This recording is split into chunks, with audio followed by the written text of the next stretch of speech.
don't think it's going to run. I dumped gas in there and it's running out from under the carburetor, so under the base of the carburetor. So if it's sucking air and there, it's probably not going to run. So she does. She fires one time.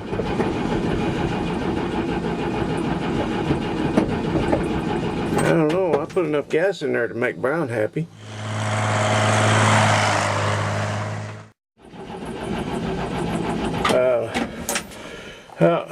That's not going to work, so I need to hook up the choke. It's out there, and this is the choke, but it's not hooked up, so I'm going to need to give her a little bit of love before she's going to fire up for me.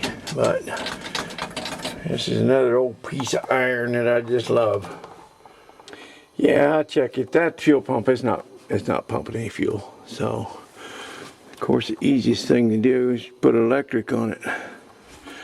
That's probably just what I'll do.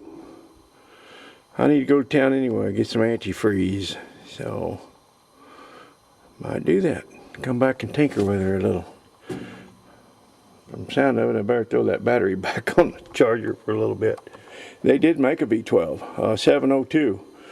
Blastoline Brothers put one in one of their rigs, one of those 702s. A lot of them wound up out in West Texas on irrigation pumps and things like that, but they are one block with 4 heads, and they used them in fire trucks and where they kind of needed a lot of power, a lot of pulling power, and I guess they're pretty torquey.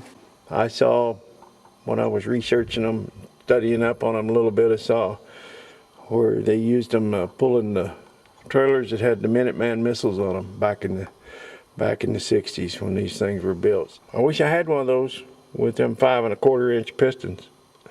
Well, I wish I had 2 of them, but you know, you wish a lot of things. Kerwood was thinking about one. We talked about one for his Studebaker because it's so long, got a hood that's 5 feet 8 inches long, and thought about, man, it'd be cool to put one of those 702s in there.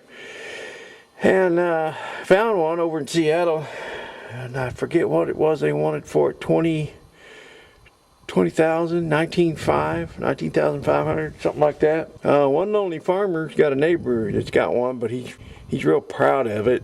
I forget exactly what he wanted for it, but sounded like he didn't want to part with it. And there's probably one around somewhere, but they're getting more and more rare, so I don't expect to ever own one.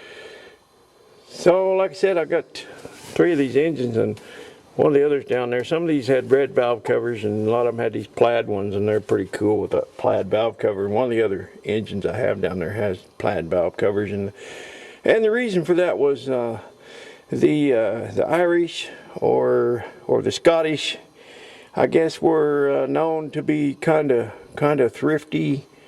And so back when they were building these things, they called these the Thrifty Six, because of the Irish or the Scottish, and anyway, you couldn't get away with something like that today. But this was back in 1963, before everybody got politically correct, you know, back in the good old days. For a while, I thought about taking that tool bed and building a grafting trailer.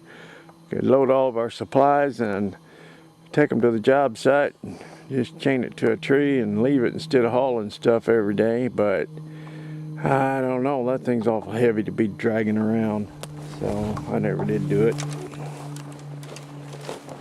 Anyway, I think I'll go get a little fuel pump and shove a hose down in a little can of gas and hook it up and see what I can make happen.